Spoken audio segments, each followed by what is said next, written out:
verdade. Então, dito isso, revisão, partimos então para o conteúdo específico da aula, ou seja, Sócrates e a filosofia.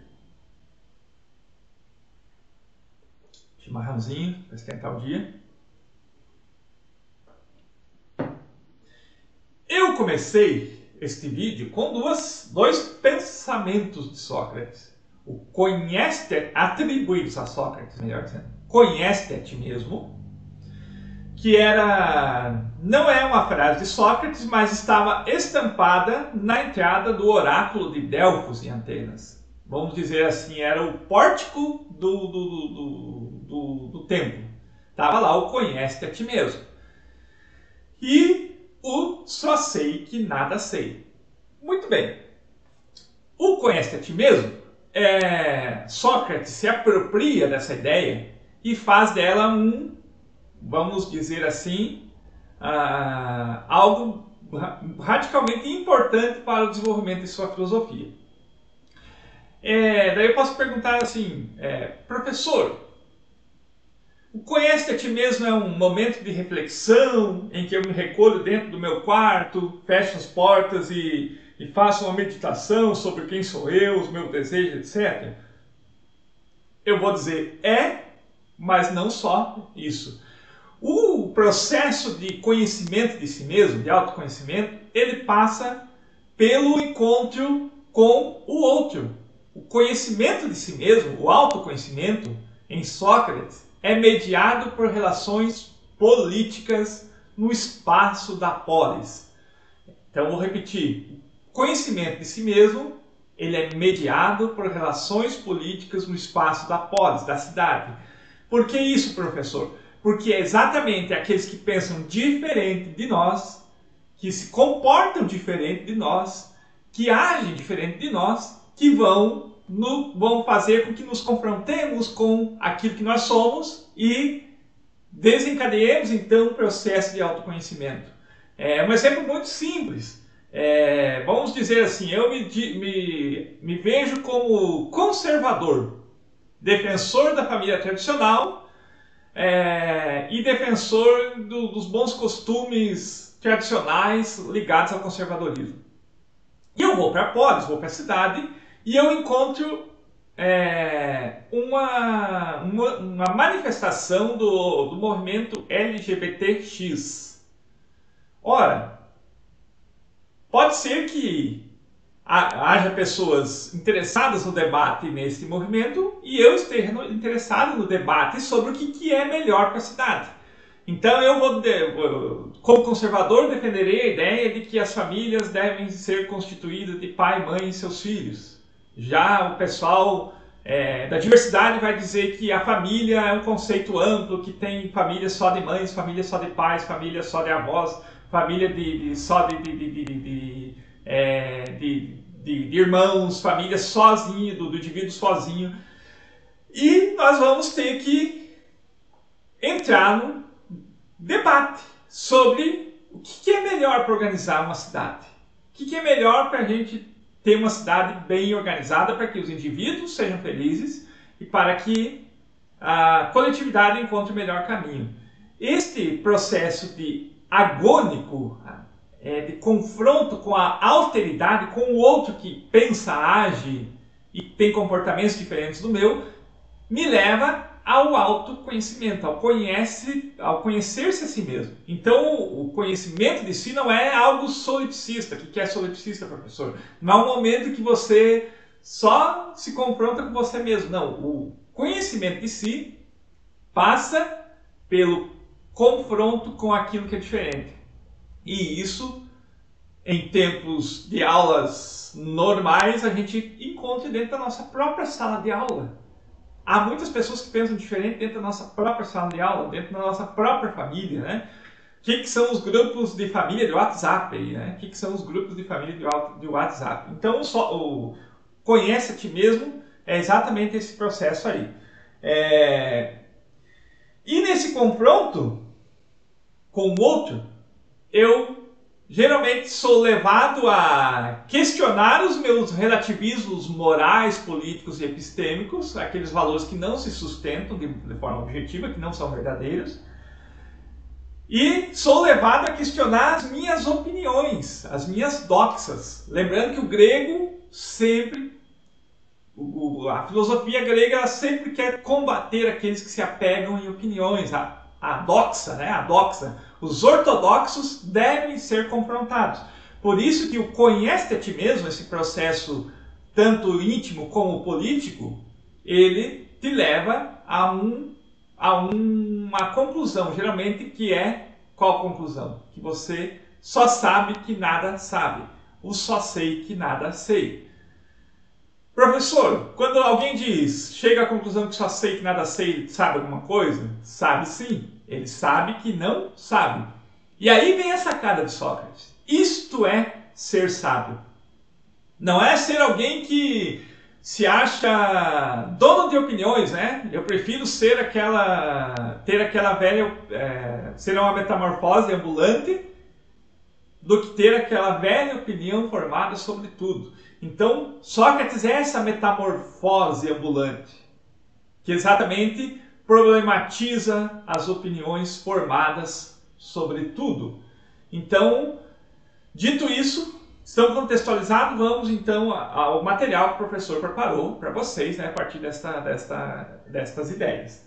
Então, Sócrates, ele portanto pertence ao período socrático, período clássico, né, que vai do século V ao século IV a.C., portanto 200 ou 300 anos mais ou menos, considerado pela história da filosofia como o maior dos filósofos, por isso ele é um divisor de época, né, antes e depois de Sócrates.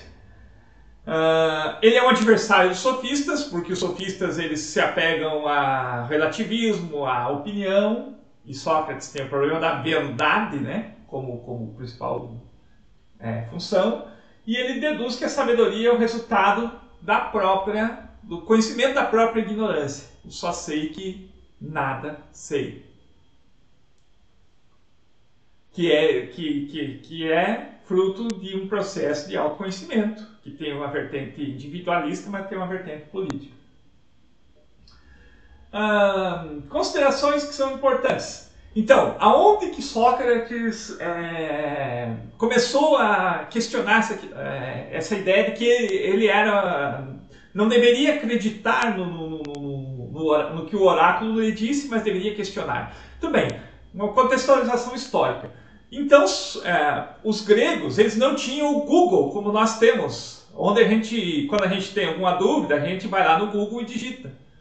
Os gregos iam ao oráculo de Delfos, que era chefiado por sacerdotisas chamadas pitonisas, né? As pitonisas, sacerdotisas do oráculo.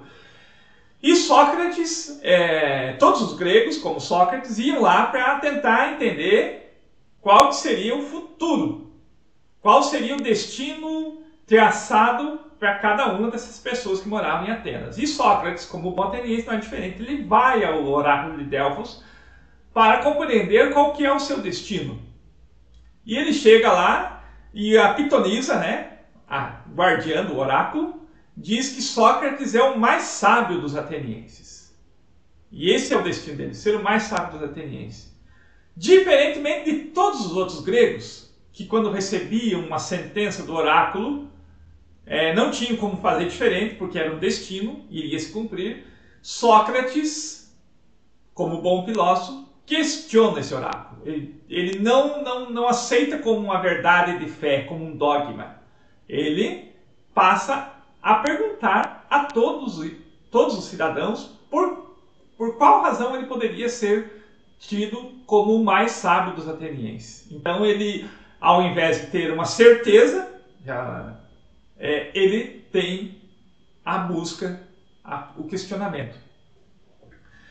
Então, ele acredita que Apolo lhe deu uma missão, que é questionar todo homem que toma opiniões como conhecimento verdadeiro. Então, ele veja bem, ele vai sempre procurar sempre questionar aqueles que se acham donos da verdade, donos do saber. Importante, não deixou nada por escrito. O que a gente conhece são por outros amigos dele, discípulos dele, mas não propriamente dele, portanto, a sua filosofia é uma filosofia oral, né? Propriamente dita. Então, aqui a gente tem, então,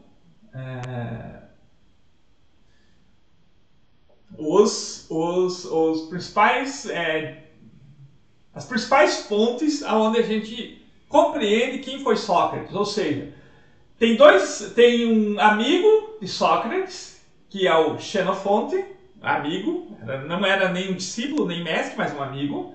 Temos um discípulo de Sócrates, talvez o mais famoso dos seus discípulos, e o mais famoso dos filósofos gregos, junto com Aristóteles, que é Platão. E temos podemos dizer assim, um inimigo de Sócrates, que é Aristófanes. Então, essas três pessoas escreveram sobre Sócrates, um como amigo, outro como discípulo e outro como, vamos dizer assim, um inimigo político, um adversário político, melhor dizendo. Então, a partir dessas três fontes, a gente consegue compreender quem foi esse grande ateniense. Então, o inimigo político, Aristófanes, tem uma visão negativa. Aí a gente pode encontrar uma comédia chamada As Nuvens, onde o personagem satirizado é exatamente Sócrates. Xenofonte, como amigo, ele não faz uma descrição apologética, uma defesa de Sócrates, mas apenas um homem que procurou a moral, procurou viver bem, etc, etc. E Platão, como discípulo, portanto, constrói uma visão positiva de Sócrates como um modelo ideal de cidadão da polis, um modelo de cidadão que todas as polis, todas as cidades deveriam possuir. Eu ergui minha cadeira aqui que ela não aguenta mais eu em cima. Vamos adiante. Então a máxima socrática, só sei que nada sei, como eu já disse para vocês, ela não é de autoria de Sócrates, mas era aquilo que estava que ele se apropriou como conclusão do conhece-te a ti mesmo. Então esse conhece-te a ti mesmo, processo de autoconhecimento que passa pela mediação da alteridade do outro, leva a esta conclusão. Ou seja, diante dos relativismos, das opiniões, eu só sei que nada sei. Então, o pensamento de Sócrates relaciona dois conceitos fundamentais. Então, o só sei que nada sei é a fusão de dois conceitos fundamentais. Quais sejam eles? Gnosiologia, a gnose e a ética. Quando eu estou falando de gnosiologia, estou falando de uma teoria acerca do conhecimento. E quando estou falando da ética, portanto, estou falando, quando faço uma teoria sobre o conhecimento, eu tenho uma preocupação sobre o que é o conhecimento e por que aquele conhecimento é verdadeiro. E quando eu falo de uma ética, qual ação, como devo agir para bem produzir felicidade para mim, portanto, uma ética de consequências, e promover também o bem comum. Então, em Sócrates, gnoseologia, ou seja, o conhecimento, não é separado conhecimento da verdade, ele não é separado da ação boa. Portanto, há um encontro entre ética, o bem agir, e teoria do conhecimento, conhecer a verdade.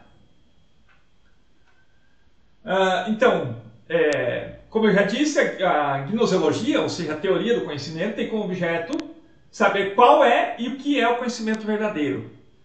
E a ética tem como objeto descobrir qual é a melhor ação moral. Então com essa meta aqui de descobrir qual é o conhecimento verdadeiro e o que é o conhecimento verdadeiro e qual a ação moral boa, é que Sócrates então passa a questionar todos os seus concidadãos, os seus conterrâneos, sobre exatamente o que é a boa ação e o que é a verdade. Então, desta relação entre conhecimento seguro, legítimo, verdadeiro e a boa ação, aquela que promove tanto a minha felicidade como o bem comum, constrói aquilo que nós chamamos de filosofia socrática, ou seja, não tem como você ser bom sujeito, cidadão de bem, moralmente bom, se você se atrapalha com a questão do conhecimento. Então, entre saber da teoria do conhecimento e o fazer da ética, existe uma relação de circularidade, né? De complementariedade, como bem está colocado aqui na figura. Então, o conhecimento verdadeiro me leva a entender as causas da verdade, sobre, por exemplo, a coragem, a justiça, a bondade, e eu consigo então descobrir o efeito disso, que é a boa ação moral. Então não há como você separar ação moral de conhecimento. Portanto, meus queridos, em Sócrates, a gente foge do relativismo ético, do relativismo moral e do relativismo político dos sofistas e embarca numa busca ferrenha pela verdade do conhecimento e pela boa ação, pela verdade da boa ação moral. Como que Sócrates fazia isso?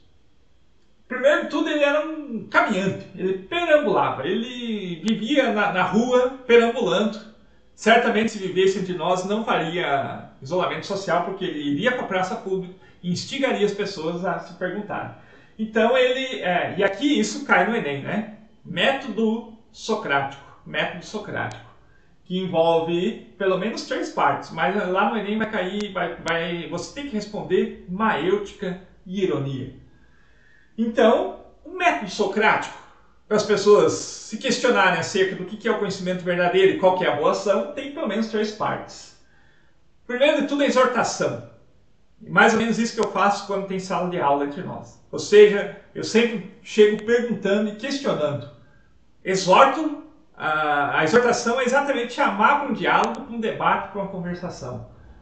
Após esse debate, essa perguntação, esse diálogo, então se chega à ironia e depois a maêutica. Mas muito bem, vamos ver cada um desses pontos agora detalhadamente. Então, a exortação, como eu disse antes, é um convite que o interlocutor, no caso Sócrates, dirigia ao seu interlocutor, né, para iniciar um diálogo. Professor, quem era o interlocutor de Sócrates? Primeiro, seus concidadãos, os próprios escravos, sobretudo os sofistas, por isso está em vermelho ali. Os sofistas, ele queria apurar os sofistas, porque o sofista é relativista, e os metecos, né, aqueles que são os estrangeiros. Então, exorta, traz para o debate, traz para a discussão, traz para o questionamento, e aí passa para o segundo momento. O segundo momento é exatamente ironia, e é isso que tu tem que responder na prova do vestibular e na prova do Enem. O que é ironia? Ironia não é ser sarcástico, né, como a gente imagina. Ironia é exatamente a capacidade de perguntar, questionar, interrogar, indagar sobre uma determinada coisa. A ironia, portanto, tem a finalidade de destituir todo e qualquer preconceito, seja de ordem estética, por exemplo, o que é belo, o que é bom, o que é o belo, o que é o bonito, o que é o feio. Estou questionando valores estéticos, questionando valores científicos, o que é a verdade de um fato científico, questionando valores morais, né? O que é bom, o que eu devo fazer de bom para ser feliz, questionando valores políticos, o que é bom para melhor organizar a cidade. Então Sócrates sempre perguntava. Então temas como justiça, coragem, virtude, bom cidadão estão nessa questionamento.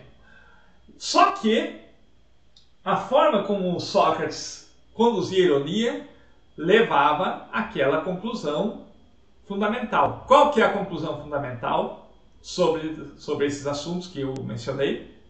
O famoso só sei que nada sei. Só sei que nada sei. Isso era uma chamada aporia, uma palavra grega que significa exatamente beco sem saída, rua sem saída. Ou seja, o indivíduo chegava a um estágio de fala que ele deveria, portanto, concluir que ele nada sabia. A maêutica é então quando você constrói o conhecimento verdadeiro. Maêutica, Sócrates pegou da sua mãe. A mãe de Sócrates era uma parteira. O que é uma parteira? Parteira é aquela pessoa especializada em fazer com que as grávidas dessem à luz. A maêutica socrática faz com que o interlocutor não para pessoas, não é parir pessoas, mas parir novas ideias, criar novos pensamentos. Então, o indivíduo é colocado no debate pelo convite, depois ele é colocado num beco sem saída, na aporia, e por fim ele constrói um conhecimento novo. Nem que esse conhecimento novo seja saber que não sabe sobre determinado assunto, né? Então, o método socrático constitui então em exortar, ser irônico, ou seja, fazer um monte de perguntas para fazer o indivíduo parir uma nova ideia, que não pode ser uma ideia relativa, não pode ser uma opinião, mas tem que ser aquilo que os gregos chamam de aletheia, ou seja, a verdade. Tudo isto, esta forma de comportamento de Sócrates, e aqui eu já estou caminhando para o final da aula, levou ele a ser condenado à morte. Levou ele a ser condenado à morte. E isso vocês vão ver no vídeo de 9 minutos recortado do filme sobre a vida dele. Por quê? Porque ele não foi alguém que se dedicou a acreditar no oráculo, mas é alguém que se colocou sempre na dúvida, no questionamento, na perguntação. Com isso, ele foi acusado de 3 coisas. Ou pelo menos 3 coisas. Corromper a juventude, por levar eles a pensar por si próprios e não acreditar nas tradições. Sócrates, o corruptor. Blasfemar contra os deuses. Lembra? Ele não acreditou no dito da pitonisa do oráculo. Ele questionou o oráculo. Então, blasfemou contra a religião instituída. E, por fim, o questionamento das instituições políticas de Atenas. Essas 3 acusações estão presentes no julgamento de Sócrates que vocês vão ver lá. Aliás, para a história do direito, para quem vai fazer direito, isso é fundamental. É ali o primeiro direito que você tem acusação, defesa e conclusão do negócio. E tem uma 4ª acusação que não está no julgamento, mas é uma acusação de Aristófanes, o inimigo político de Sócrates, que acusou Sócrates de ser o maior dos sofistas. Então, é um discurso, é uma acusação que não se para, mas está colocada. Então, lá no julgamento vocês vão ver que aparecem 3 acusadores, Anito, Meleto e Lincoln. Professor, onde está dito isso? É um textinho, um livrinho chamado Apologia de Sócrates. Livrinho fininho, tem aqui na minha estante, tem na internet para baixar, onde está a narrativa do julgamento de Sócrates. Conclusão do julgamento de Sócrates. Ele foi sentenciado, ele teve o direito de escolher qual a pena ele deveria cumprir. Ele poderia pagar uma multa muito alta e continuar perambulando por Atenas, ou ele poderia ir para o exílio, uma outra ilha, e nunca mais voltar a Atenas. Aliás, a pena do banimento do exílio, ela foi praticada até recentemente, né? Se a gente for pegar a história de Santa Catarina, por exemplo, Florianópolis era a ilha dos desterrados. Ou seja, condenados em Portugal, lá no século XVI, condenados em Portugal e na Espanha por algum crime, ao exílio, pagavam pena na ilha de Florianópolis, né? Por isso, ilha dos desterrados, ou seja, daqueles condenados ao exílio, lá no século XVI. Na história de Santos, o São Vicente, ali a gente tem como que se chama? O Bacharel de Cananéia, né? Bacharel de Cananéia, que é um exemplo bom da história do Brasil. Procure lá quem foi o Bacharel de Cananéia, que é exatamente também alguém que foi condenado ao exílio, né? Um português condenado ao exílio. Então essa foi uma segunda opção dada a Sócrates, o exílio e a morte. Ele não quis nem pagar multa e muito menos o exílio. Ele preferiu a morte. Professor, mas por que a morte? E aí vem a questão que vai ser muito importante para a gente entender Platão depois. Porque ele acreditava fielmente que a alma é imortal. Ao ser condenado à morte, as verdades que ele defendeu estariam sendo garantidas e o corpo, somente o corpo dele estaria sendo morto. As suas ideias e sua alma prevaleceriam e continuariam para sempre. Talvez por isso, 2.300, 2.400 anos depois, estou dando eu aqui uma aula sobre Sócrates. Talvez ele seja mesmo, tenha a mesma alma imortal, né? Então ele escolheu a cicuta, que é um veneno, né, retirado dessa plantinha bonita aqui, e foi a morte, né? As consequências para tudo isso é uma revolução na política, uma revolução ideológica, na ciência, no conhecimento, que será fruto de outras aulas, talvez em atividades remotas, não sabemos, né? Há grandes filosofias como Platão, como Aristóteles, que surgiram a partir de Sócrates, né? E suas instituições de ensino, como o Liceu de Aristóteles, a Academia de Platão. Socráticos menores, como a filosofia cínica, o epicurismo, o estoicismo, mas tudo isso é conteúdo para aulas posteriores. E aqui está a bibliografia consultada para preparar esse material. Dito isso, meus queridos, revisão. Dia 24 de agosto, conhecido por terça-feira, atendimento. Venham trocar uma ideia comigo lá no Meet. Dia 25 à meia-noite, postagem final do trabalho, lá na tarefa Sócrates e a Filosofia. Nos siga, muito importante fazer essa tarefa, nos siga. E por fim, Sócrates e a Filosofia, o sujeito que morreu pela verdade, foi condenado pela verdade. Então, dito isso, meus queridos, abraço do professor Sérgio, se cuide, cuide-se e cuidem dos seus.